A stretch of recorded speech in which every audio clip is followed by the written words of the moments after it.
आणि अशा वेळी मनोज सोनी यांचा राजीनामा जो आहे तो झालेला आहे। पंतप्रधान नरेंद्र मोदींच्या जवळचे ज्यांना UPSCचा कारभार देण्यात आलेला होता त्यांच्यापासून अशा पद्धतीनं हात झटकावे लागत आहेत की काय सरकारला, हे या राजीनाम्यामधून दिसतं। आणि हे याच्या आधी अनेकदा झालेलं आहे। म्हणजे पंतप्रधानांचे जे आर्थिक सल्लागार होते त्या पदावरून सुद्धा बरेचसे लोक नंतर दूर झालेले आहेत। तिथं त्यांना काम करू दिलं गेलं नाही का, हा सुद्धा एक चर्चेचा विषय होता।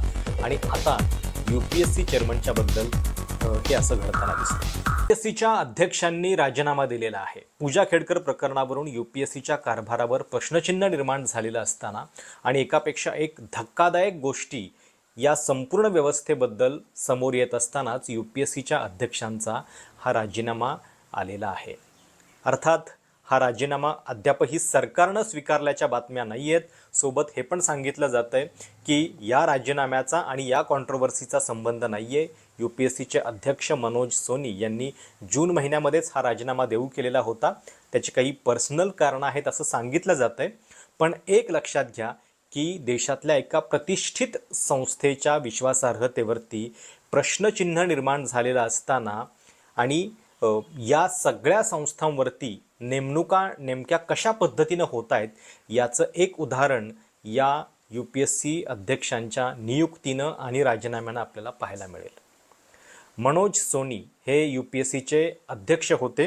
2023 मे महिन्यामध्ये त्यांची नियुक्ती झालेली होती आणि गुजरातमध्ये छोटे मोदी म्हणून त्यांचा उल्लेख तिथल्या शिक्षण वर्तुळामध्ये होत होता। बडोदा विद्यापीठामध्ये अवघ्या 40व्या वर्षी ते कुलगुरू म्हणून नियुक्त झालेले होते। आणि राहुल गांधींनी वारंवार हा आरोप केलेला आहे की सातत्यानं एकतर नीटचा घोटाळा, NTA पेपर सगळ्या परीक्षांमध्ये घोटाळा, UPSC सारख्या परीक्षेमध्ये अशा पद्धतीनं सगळे प्रश्न निर्माण होणे, याच्यामध्ये केवळ आणि केवळ भाजपनं ज्या पद्धतीनं नियुक्त्या केलेल्या आहेत आपल्या जवळच्या विचारसरणीच्या, संघाच्या जवळच्या किंवा संघाची पार्श्वभूमी असलेल्या लोकांना नेमलेलं आहे। आणि त्यामुळं या व्यवस्थेमध्ये हे दोष निर्माण झालेले आहेत। कारण हे लोक आपल्या पाठीशी सरकार आहे त्यामुळं मनमानी करतायत, हा राहुल गांधींचा आरोप होता। ज्यावेळी नियुक्ती झालेली होती मे 2023 मध्ये मनोज सोनींची UPSC अध्यक्ष म्हणून, त्याचवेळी राहुल गांधींनी ट्विट केलेलं होतं, युनियन प्रचारक संघ कमिशन म्हणजे UPSCचा खरा अर्थ हा झालेला आहे का, India's constitution is being demolished one institution at a time, म्हणजे एक एक करून या संस्था संपवल्या जात आहेत असं त्यांनी 18 एप्रिल 2022 ज्यावेळी त्यांची नियुक्ती झालेली होती मनोज सोनींची, बाहेरची बातमी होती, new chairman of UPSC Manoj Soni shares close ties with BJP and RSS, त्यावेळी राहुल गांधींनी हे म्हटलेलं होतं। मनोज सोनी आणि पंतप्रधान मोदी यांचे जे संबंध आहेत ते पण खूप लक्षणीय आणि इंटरेस्टिंग आहेत। मनोज सोनी हे गुजरातमध्ये जेव्हा नरेंद्र मोदी मुख्यमंत्री होते तेव्हापासून त्यांच्या जवळचे मानले जातात। 40 वर्षांचे असताना 2005 मध्ये बडोद्याच्या प्रसिद्ध MS विद्यापीठाचे कुलगुरू म्हणून ते निवडले गेलेले होते आणि देशातले सगळ्यात तरुण VC बनलेले होते। 40व्या वर्षी कोण VC बनतं। जून 2017 मध्ये UPSC मध्ये त्यांची नियुक्ती झालेली होती ती सदस्य म्हणून। त्याच्या आधी गुजरातमधल्या 2 विद्यापीठांमध्ये त्यांनी कुलगुरू म्हणून काम केलेलं होतं। मनोज सोनी 2015 पर्यंत बाबासाहेब आंबेडकर मुक्त विद्यापीठाचे VC म्हणून 2 टर्मसाठी काम करत होते। गुजरात सरकारनं स्थापन केलेलं हे विद्यापीठ दूरशिक्षण अभ्यासक्रमासाठी काम करत असतं। 59 वर्षांचे मनोज सोनी हे राज्यशास्त्र विषयाचे तज्ज्ञ मानले जातात। आंतरराष्ट्रीय संबंधामध्ये त्यांचा अभ्यास आहे। सरदार पटेल विद्यापीठामध्ये 1991 ते 2016 या काळामध्ये आंतरराष्ट्रीय संबंध या विषयाचं अध्यापन त्यांनी केलेलं आहे। आणि हे मनोज सोनी म्हणजे तुम्ही त्यांचा फोटो जरी बघितला तरी कपाळावरती एक विशिष्ट प्रकारचा गंध आहे। या चित्रामध्येच ते आपल्याला कायम दिसतात। ते UPSCचे चेअरमन म्हणून मे 2022 मध्ये नियुक्त झालेले होते। आता अजून त्यांचा कार्यकाळ संपायला जवळपास 6 वर्ष आहेत। 2029 पर्यंत त्यांची मुदत होती, पण त्याच्या आधीच त्यांनी हा राजीनामा जो आहे तो दिलेला आहे। गुजरातमधल्या स्वामीनारायण पंथाच्या अनुपम मिशन या पंथाची दीक्षा मनोज सोनी यांनी घेतल्याचं सांगितलं जात आहे। याच्या आधीच त्यांनी घेतलेली होती आणि त्यासाठी पूर्ण वेळ त्यांना काम करायचं आहे म्हणून त्यांनी हा राजीनामा दिल्याचं सांगितलं जात आहे। पण जर खरोखर हेच करायचं होतं तर केवळ 1 वर्षापूर्वी त्यांनी UPSCचं अध्यक्षपद का स्वीकारलं आणि आता जेव्हा UPSC बद्दलचे अनेक प्रश्न निर्माण झालेले आहेत नेमका त्याच वेळी हा राजीनामा झालेला आहे. खरं तर या राजीनाम्यानंतर काँग्रेसनं जी प्रतिक्रिया केलेली आहे त्याच्यातून कळते की सरकारचे हेतू नेमके काय असावेत. जयराम रमेश यांचं ट्विट आहे, 2014 के बाद सभी संवैधानिक निकायों की पवित्रता, प्रतिष्ठा, स्वायत्तता और प्रोफेशनलिज्म को बुरी तरह से डैमेज किया गया है, लेकिन समय समय पर स्वयंभू नॉन बायोलॉजिकल प्रधानमंत्री को भी कहने के लिए मजबूर होना पड़ता है कि अब बहुत हो गया. नरेंद्र मोदी 2017 में गुजरात से अपने पसंदीदा शिक्षाविदों में से एक को UPSC सदस्य के रूप में लाए और उन्हें 2023 में 6 साल के कार्यकाल के लिए अध्यक्ष बनाया, लेकिन इस तथाकथित प्रतिष्ठित सज्जन ने अब अपना कार्यकाल समाप्त होने से 5 साल पहले ही इस्तीफा दे दिया है. कारण चाहे जो भी बताया जाए, यह स्पष्ट रूप से लग रहा था कि UPSC के मौजूदा विवाद को देखते हुए उन्हें बाहर किया जाएगा.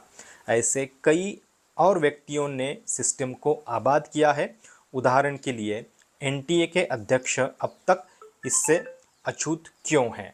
म्हणजे ज्या NTAनं हा सगळा नीटचा घोळ घातलेला आहे, 24 लाख विद्यार्थ्यांच्या भविष्याशी खेळ केलेला आहे, त्या NTAच्या अध्यक्षांना अजूनही हटवण्यात आलेलं नाही. आणि तिथं पण हाच आरोप आहे की संघाच्या विचारसरणीच्या जवळच्या लोकांना सरकारनं नेमून ठेवलेलं आहे.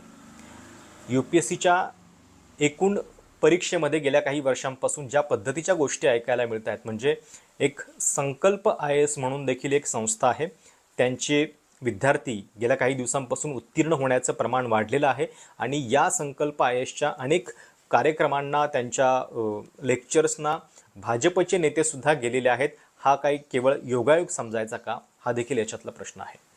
गेल्या काही दिवसांपासून तुम्ही बघा की आपल्या विचारांचीच लोक नोकरीमध्ये यावीत, सेवेमध्ये यावीत, यासाठी सुद्धा काही वेगळ्या पद्धतीनं गोष्टी राबवल्या जात आहेत का, अशी चर्चासुद्धा UPSCच्या विद्यार्थ्यांमध्ये असते. त्यात किती खरं किती खोटं हा प्रश्न वेगळा आहे, पण असं जर होत असेल तर ते देशाची एक संवैधानिक संस्था, एक सिस्टीम बिघडवण्याचा प्रयत्न आहे का, याचा विचार करायला पाहिजे. आणि ते केल्यानंतर नेमकं काय होतं हे पूजा खेडकरच्या या सगळ्या प्रकरणावरून आपल्याला दिसते. कारण कधी नव्हे इतकं एक मोठं प्रश्नचिन्ह UPSCच्या या एकूण कारभारावरती, UPSCच्या कार्यक्षमतेवरती, निष्पक्षतेवरती निर्माण झालेला आहे.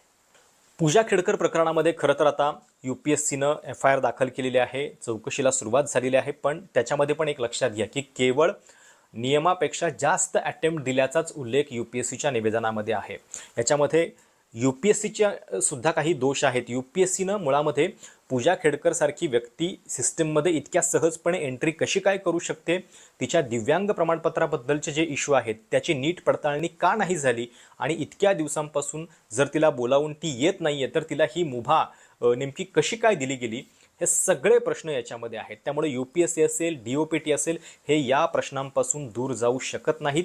आणि अशा वेळी मनोज सोनी यांचा राजीनामा जो आहे तो झालेला आहे. पंतप्रधान नरेंद्र मोदींच्या जवळचे ज्यांना UPSCचा कारभार देण्यात आलेला होता त्यांच्यापासून अशा पद्धतीनं हात झटकावे लागत आहेत की काय सरकारला, हे या राजीनाम्यामधून दिसतं. आणि हे याच्या आधी अनेकदा झालेलं आहे.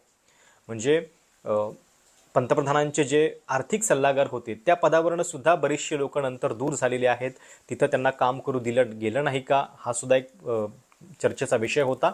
आणि आता UPSC चेअरमनच्या बद्दल हे असं घडताना दिसतंय. तुम्हाला या सगळ्याबद्दल नेमकं काय वाटतंय? मनोज सोनी यांचा राजीनामा झाल्यानंतर आता नवीन UPSC चेअरमन सरकार कुणाला नेमतंय हे प्रश्न तर आहेतच, पण अशा पद्धतीनं केवळ आपल्या विचारधारेच्या लोकांना नेमण्याचा जो सपाटा सरकारनं लावलेला आहे तोच या संस्थांच्या मुळाशी येतोय का? तुमची काय प्रतिक्रिया आहे? कमेंट्स जाणून घ्यायला नक्की आवडेल. चॅनल सबस्क्राईब करायला देखील विसरू नका. धन्यवाद.